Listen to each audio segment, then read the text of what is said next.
Hi, I'm Luis. Welcome to NearHub Academy. Today, I'm going to walk you through some examples of how to realize a screencast with your NearHub on AP mode. Okay, someone may ask, what is a hotspot?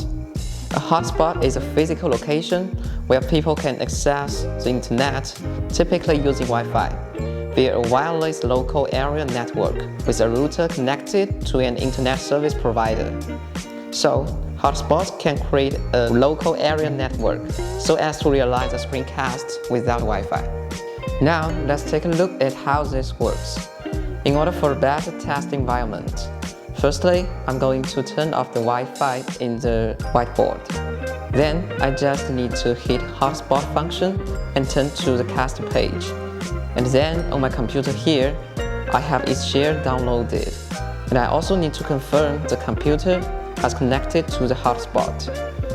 And then I can just hit share screen and it's going to cast from my computer onto the board. In the last video, we mentioned that the best part about EShare is that some of the other casting options don't have is the ability to touch back. What worth mentioning is that with the support of hotspots, our touchback function will be smoother without any delay. By the way, in AP mode, we can also cast the screen on the board through AirPlay with all your Apple devices. So, that's it for my NearHub Academy today. Thanks for joining and wishing you a happy journey with NearHub.